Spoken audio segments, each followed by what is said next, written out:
എന്തായാലും പോവാൻ തീരുമാനിച്ചു. വിഷമമുള്ളവരുടെ വിഷമമൊക്കെ അങ്ങ് തീരട്ടെ. പോയിട്ട് വന്നിട്ട് ബാക്കിയുള്ള കാര്യങ്ങൾ ഞാൻ പറയാം.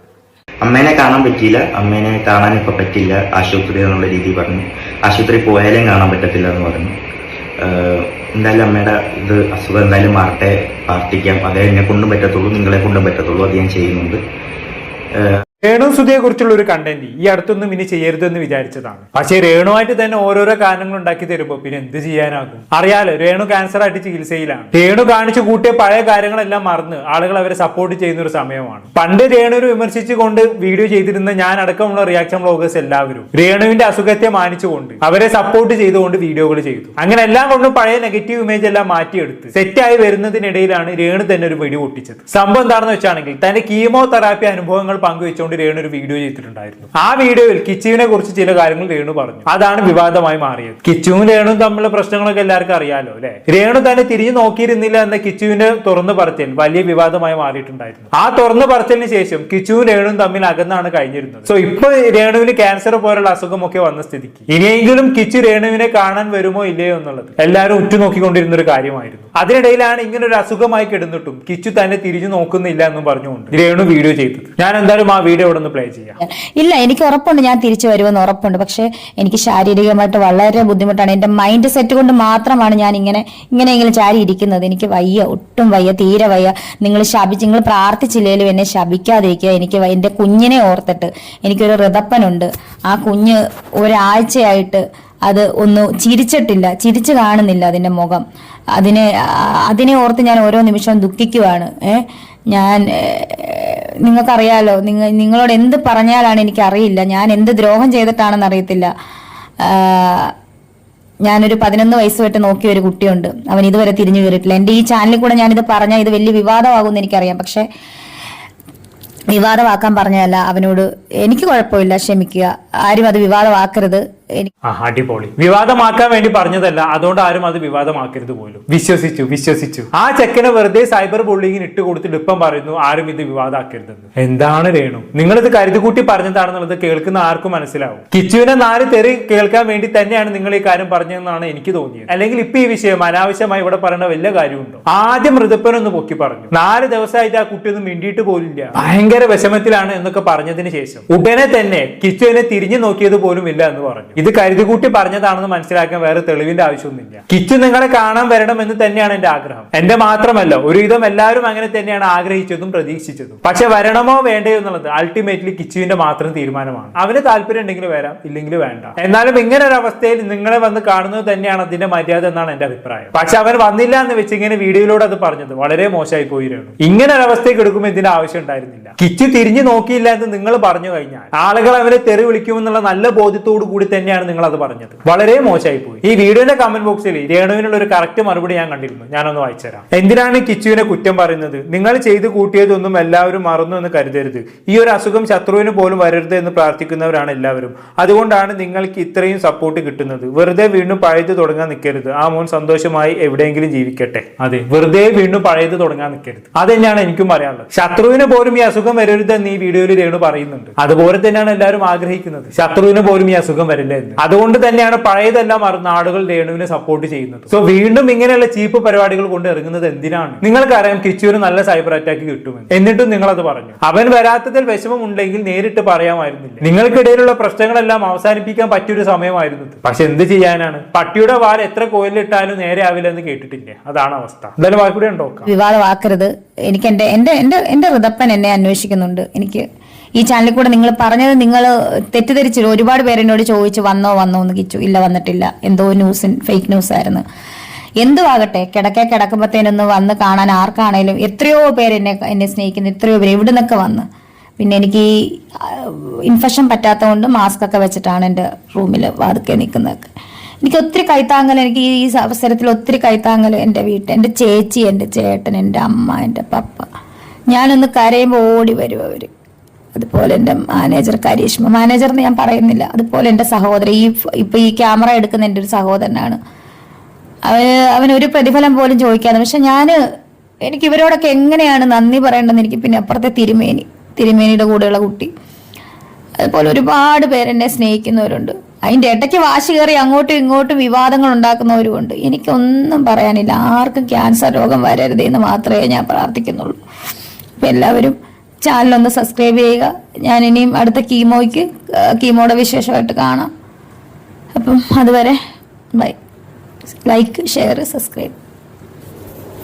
എത്രയോ പേര് കാണാൻ വന്നു, എന്നിട്ട് കിച്ച് മാത്രം വന്നില്ല എന്ന് തന്നെയാണ് രേണു വീണ്ടും വീണ്ടും പറയുന്നത്. ഒരുപാട് ആളുകളുടെ പേരൊക്കെ എടുത്ത് പറഞ്ഞ് നന്ദിയൊക്കെ പറയുന്നുണ്ട്. ഇനി നാളെ ഇവരെല്ലാം കുറ്റം പറഞ്ഞുകൊണ്ട് വരാതിരുന്നാൽ മതി. എന്തായാലും രേണുവിന്റെ വീഡിയോക്ക് ശേഷമാണെന്ന് തോന്നുന്നു കിച്ച് അവൻ ഇൻസ്റ്റാഗ്രാം അക്കൗണ്ടിൽ ഒരു വീഡിയോ അപ്ലോഡ് ചെയ്തിട്ടുണ്ടായിരുന്നു. അതൊന്ന് കണ്ടോക്കാം. അപ്പൊ എന്തായാലും പോവാൻ തീരുമാനിച്ചു. വിഷമമുള്ളവരുടെ വിഷമമൊക്കെ അങ്ങ് തീരട്ടെ. പോയിട്ട് വന്നിട്ട് ബാക്കിയുള്ള കാര്യങ്ങളും പറയാം. ഇതെന്തൊരു വർത്താനാണ് മോനെ. ഇത്രയും നേരം ഞാൻ നിന്നെ സപ്പോർട്ട് ചെയ്ത് സംസാരിച്ചു, പക്ഷെ ഇത് സപ്പോർട്ട് ചെയ്യാൻ കഴിയൂല. കുറച്ചുകൂടെ മര്യാദക്ക് കാര്യം പറയാമായിരുന്നില്ല നിനക്ക്. ഇതെന്തോ ആരൊക്കെയോ ബോധിപ്പിക്കാൻ വേണ്ടി ചെയ്യുന്ന പോലെ. വിഷമമുള്ളവരുടെ വിഷമം ഒക്കെ ഒന്ന് മാറട്ടെ നോക്കി. അതെന്താ മോനെ അങ്ങനെ ഒരു ടോക്ക്? അങ്ങനെ കഷ്ടപ്പെട്ട ആൾക്കാരെ ബോധിപ്പിക്കാൻ വേണ്ടി രേണുവിനെ പോയി കാണേണ്ട ആവശ്യമൊന്നുമില്ല. നിനക്ക് ആത്മാർത്ഥമായി കാണാൻ തോന്നുന്നുണ്ടെങ്കിൽ മാത്രം പോയാൽ മതി. എന്റെ ആഗ്രഹം ഞാൻ നേരത്തെ പറഞ്ഞല്ലോ, ഇവൻ രേണുവിനെ പോയി കാണണമെന്ന് തന്നെയാണ് എന്റെ ആഗ്രഹം. അതിന് ഇപ്പൊ എന്തൊക്കെ പ്രശ്നങ്ങൾ ഉണ്ടെന്ന് പറഞ്ഞാലോ. ഇങ്ങനെ ഒരു അവസ്ഥയിൽ കിച്ചുവിന് രേണുവിനെ പോയി കാണുന്നതുകൊണ്ട് പ്രത്യേകിച്ചൊന്നും നഷ്ടപ്പെടാനൊന്നും ഇല്ലായിരുന്നു. പക്ഷെ ഇതിപ്പോ എന്താ കഥ? ഇതിന് നല്ലത് കാണാൻ പോകാത്തത് തന്നെയായിരുന്നു. ഇങ്ങനെ ഒരു വീഡിയോ ഒരിക്കലും ചെയ്യാൻ പാടില്ലായിരുന്നു കിച്ചു. നിനക്ക് നല്ല രീതിയിൽ കാര്യം പറയാമായിരുന്നല്ലോ. പോകാൻ താല്പര്യമില്ലെങ്കിൽ അത് പറഞ്ഞാൽ മതി. അല്ലാതെ ആർക്കും വിഷമം വേണ്ട ഞാൻ പോയിക്കോളാം എന്നൊക്കെ പറയുമ്പോൾ അത് കേൾക്കുന്നവർക്ക് അരോചകമായി തോന്നും. എന്തായാലും ഈ വീഡിയോയ്ക്ക് ശേഷം അത്യാവശ്യം വിമർശനങ്ങൾ വന്നതുകൊണ്ടാണെന്ന് തോന്നുന്നു. കഴിഞ്ഞ ദിവസം ഒരു വിശദീകരണ വീഡിയോ ആയിട്ട് കിച്ചു രംഗത്ത് വന്നിട്ടുണ്ടായിരുന്നു. നമ്മൾ എന്തായാലും കണ്ടോക്കാം. എനിക്കെതിരെ ഒരു വീഡിയോ എന്തായാലും പോവാൻ തീരുമാനിച്ചു. വിഷമമുള്ളവരുടെ വിഷമം. അങ്ങനെ വിഷമമുള്ള കാര്യമാണ്. നമ്മളെ സങ്കടപ്പുണ്ട്, വിഷമമുണ്ട്. അപ്പം അങ്ങനെ കിച്ചു അങ്ങനെ പോകാൻ തീരുമാനിച്ചിട്ടുണ്ട്. നാട്ടുകാർ പറഞ്ഞ് കമന്റ് വഴിയിൽ പറഞ്ഞ് അങ്ങനെ കിച്ചു അങ്ങനെ ഒടുവിൽ പോകാൻ തീരുമാനിച്ചു. വിഷമമുള്ള ആളുകൾ വിഷമം മാറട്ടെ. എൻ്റെ കിച്ചു നേരിട്ട് കാര്യം ചോട്ടെ, എനിക്ക് തോന്നിയിട്ടുണ്ടെങ്കിൽ എനിക്ക് പോവാം. ഓക്കെ, അല്ലാണ്ട് ഹാറ്റേഴ്സിലും പറഞ്ഞ് ഉള്ള കമന്റ് വഴിയിൽ പറഞ്ഞിട്ട് കേട്ടിട്ട് പോകേണ്ട ആവശ്യമില്ല. എനിക്ക് മനസ്സിലൊരു ഇത്തിരി സ്നേഹം ഉണ്ടെങ്കിൽ എനിക്ക് കാണാൻ പോവാം. ഓക്കെ, അല്ലാണ്ട് ബാക്കിയുള്ള ആൾക്ക് പോയിട്ട് കാണാൻ പോയിട്ട് അതിനൊരു അർത്ഥമില്ല. കിച്ചു മനസ്സിലായോ? ഒരർത്ഥം ഇല്ല. എന്റെ സ്വന്തം അമ്മയില്ലെങ്കിൽ എന്നെ എടുത്ത് നോക്കിയൊരു അമ്മയെന്നത്. അമ്മേന്റെ വില എനിക്ക് എന്താന്ന് എനിക്ക് അറിയില്ലെങ്കിൽ ഉണ്ടല്ലോ, പറഞ്ഞിട്ട് കാര്യമില്ല കിച്ചു. അത് ഇന്നെ കുറെ ചീത്ത പറഞ്ഞിട്ടുണ്ട്. വേറ്റേഴ്സിന് മുമ്പിൽ പറയാൻ ഇട്ടുകൊടുത്ത് കുറേ ആൾക്കാരുണ്ടോ, കുറേ അങ്ങനെ ഇട്ടുകൊടുത്തിട്ടുണ്ടെങ്കിൽ അത് പറയുന്ന അമ്മയുടെ വില എനിക്ക് കിട്ടിയിട്ടില്ല. എന്റെ 2ാമത്തെ വയസ്സിൽ എന്റെ സ്വന്തം അമ്മ എന്നെ ഇട്ടിട്ട് പോയതാണ്. പിന്നെ അതിൻ്റെ ഇടയ്ക്ക് ഞാൻ ലൈഫ് സ്റ്റോറിയിൽ കുറെ കാര്യങ്ങളും പറഞ്ഞിട്ടുണ്ട്. പിന്നെ ഇപ്പോൾ ഉള്ള അമ്മ സാധനം ഞാൻ കാണിച്ചു തരാം.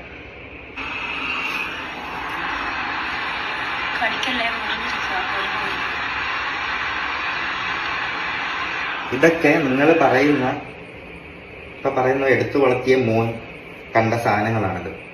മനസ്സിലായത്? അപ്പോൾ ഞാനിത് കണ്ടിട്ട് മെസ്സേജ് ഇട്ടു. ഇത് കണ്ടു കഴിഞ്ഞാൽ ഋതപ്പന്റെ അവസ്ഥ എന്തായിരിക്കും? ഋതപ്പന്റെ കൂടെ പഠിക്കുന്നവരാണെങ്കിലും ഇപ്പം മിക്ക പിള്ളേരാണെങ്കിലും പോലും സോഷ്യൽ മീഡിയ യൂസ് ചെയ്യുന്ന ആൾക്കാരാണ് കൂടുതൽ.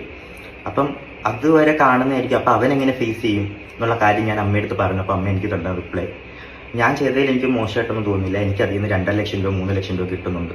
ഞാനൊന്നും തിരിച്ച് റിപ്ലൈ എടുക്കാൻ പോയില്ല. ഞാൻ അവിടെ വെച്ചിട്ട് ക്ലോസ് ചെയ്തു ആ ചാപ്റ്റർ. മനസ്സിലായി? അപ്പം ബ്രോ പറഞ്ഞ പോലെ എനിക്കൊരു അമ്മയുടെ വില എന്താണെന്ന് മനസ്സിലായിട്ടില്ല. പക്ഷെ സ്നേഹത്തിന്റെ വില എനിക്കറിയാം. എനിക്കത് പറയണമെന്ന് തോന്നി. വീഡിയോ കണ്ടപ്പോൾ എനിക്കതൊന്നും തോന്നിയിട്ട് തോന്നിയേട്ടാ. പിന്നെ ഞാൻ കോട്ടയത്ത് പോയി ഞാൻ ഋതപ്പനെ കണ്ടു. ഋതപ്പന് വേണ്ടിയിട്ടുള്ള കാര്യങ്ങൾ എന്നെ കൊണ്ട് ചെയ്യാൻ പറ്റുന്ന രീതിയിലാണ് ഹാപ്പി ആയിട്ട് ഞാൻ തിരിച്ചു വന്നു. അമ്മേനെ കാണാൻ പറ്റിയില്ല. അമ്മേനെ കാണാൻ ഇപ്പം പറ്റില്ല, ആശുപത്രി എന്നുള്ള രീതി പറഞ്ഞു. ആശുപത്രി പോയാലും കാണാൻ പറ്റത്തില്ല എന്ന് പറഞ്ഞു. എന്തായാലും അമ്മയുടെ അസുഖം എന്തായാലും മാറട്ടെ, പ്രാർത്ഥിക്കാം. അതേ എന്നെ കൊണ്ടും പറ്റത്തുള്ളൂ, നിങ്ങളെ കൊണ്ടും പറ്റത്തുള്ളൂ. അത് ഞാൻ ചെയ്യുന്നുണ്ട്. എന്തായാലും മാറട്ടെ.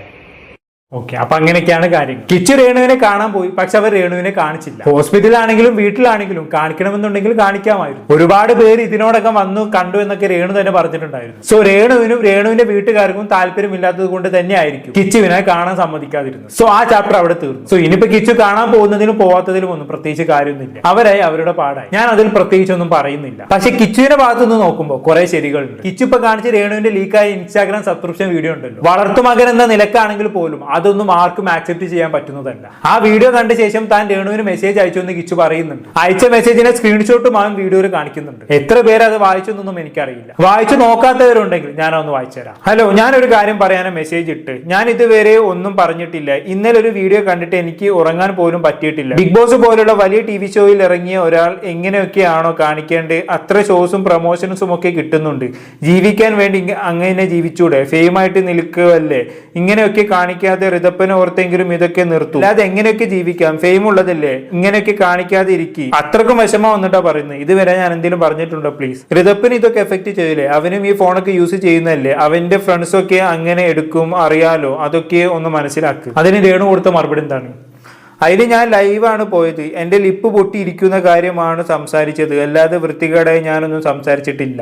എനിക്ക് പിന്നെ എന്തൊക്കെയോ പറയുന്നുണ്ട്. നല്ല വിഷമം വന്നിട്ടാണ് കിച്ചു ഇങ്ങനെയൊക്കെ പറയുന്നത്. ഇത് വായിക്കുമ്പോൾ തന്നെ മനസ്സിലാവുന്നത്. പ്രമോഷനും മറ്റു പരിപാടികളും ഒക്കെ ആയിട്ട് ഇഷ്ടംപോലെ പൈസ സമ്പാദിക്കുന്നുണ്ടല്ലോ, പിന്നെ എന്തിനാണ് ഇങ്ങനത്തെ വൃത്തികേട് കാണിച്ച് പൈസ ഉണ്ടാക്കുന്നത് എന്നുള്ള കിച്ചുവിന്റെ ചോദ്യം വളരെ വ്യക്തവും കൃത്യവുമാണ്. അതുപോലെ ഇതെല്ലാം ഋതപ്പനെ ബാധിക്കില്ല എന്നും കിച്ചു ചോദിക്കുന്നുണ്ട്. രേണുവിന്റെ കുൽസിത വീഡിയോകൾ കണ്ടപ്പോൾ നമുക്കും തോന്നിയ കാര്യങ്ങളാണ് ഇതെല്ലാം. ഇങ്ങനെ പല കാരണങ്ങൾ കൊണ്ടാണ് കിച്ചു രേണുവുമായിട്ടുള്ള ബന്ധം ഉപേക്ഷിച്ചത്. ഇങ്ങനെ ഒരു അസുഖം വന്നിട്ട് പോലും കാണാൻ പോകാൻ തോന്നാത്ത വിധം അവന്റെ മനസ്സിൽ അകൽച്ച വന്നിട്ടുണ്ട് എന്ന് വേണം മനസ്സിലാക്കാൻ. എന്തായാലും ഇനിയെങ്കിലും കിച്ചു വന്നില്ലേ എന്ന ചോദ്യങ്ങൾക്കൊക്കെ ഒരു അവസാനമാകുമെന്ന് കരുതുന്നു. മനസ്സില്ലാ മനസ്സോടെ ആണെങ്കിൽ കിച്ചു രേണുവിനെ കാണാൻ പോയി, പക്ഷെ രേണു കാണാൻ കൂട്ടാക്കിയില്ല. അതോടെ ഇതവിടെ അവസാനിച്ചു. ഇവിടെ ഇനിയിപ്പോ ശരികളും തെറ്റുകളും നോക്കാനില്ല എന്നാണ് എനിക്ക് തോന്നുന്നത്. രണ്ടുപേർക്കും അവരുടേതായ ശരികൾ ഉണ്ടാകും. അവർ ആ ശരികൾ മുറുകെ പിടിച്ച് മുന്നോട്ട് പോകാൻ തീരുമാനിച്ചിട്ടുണ്ട് എന്നാണ് ഇതെല്ലാം കണ്ടപ്പോൾ എനിക്ക് തോന്നിയിട്ടുള്ളത്. ഒരു ബന്ധത്തിൽ വിള്ളൽ വീണ് കഴിഞ്ഞാൽ പിന്നെ അത് നേരെയാക്കാൻ കുറച്ച് ബുദ്ധിമുട്ടാണ് എന്നൊരു പാഠമാണ് നമുക്ക് ഇതിൽ നിന്ന് പഠിക്കാൻ കഴിയുന്നത്. ഇതൊക്കെ നമ്മുടെ നാട്ടിൽ സ്ഥിരമായി നടക്കുന്നത് തന്നെയാണ്. സഹോദരങ്ങൾ തമ്മിലും മക്കളും മാതാപിതാക്കൾ തമ്മിലും ഒക്കെ തെറ്റിപ്പിരുന്നത് സർവ്വസാധാരണയാണ്. അതിൽ ചിലരൊക്കെ വീണ്ടും ഒന്നിക്കും, ചിലത് കാലാകാലങ്ങളായാലും പിണക്കം മാറൂല. അവസാനം ആരെങ്കിലും ഒന്ന് മരിച്ചു കഴിയുമ്പോഴായിരിക്കും മറ്റേ ആൾക്ക് കുറ്റബോധം വരിക. ചെറിയ ജീവിതമാണ്, ഒരു നിമിഷത്തിൽ തീരാവുന്നതേ ഉള്ളൂ. അതെങ്ങനെ ജീവിക്കണം എന്ന് തീരുമാനിക്കേണ്ടത് നമ്മളാണ്. അത്രേ എനിക്ക് പറയാനുള്ളൂ. എന്തായാലും കൂടുതലൊന്നും ഞാൻ പറയുന്നില്ല.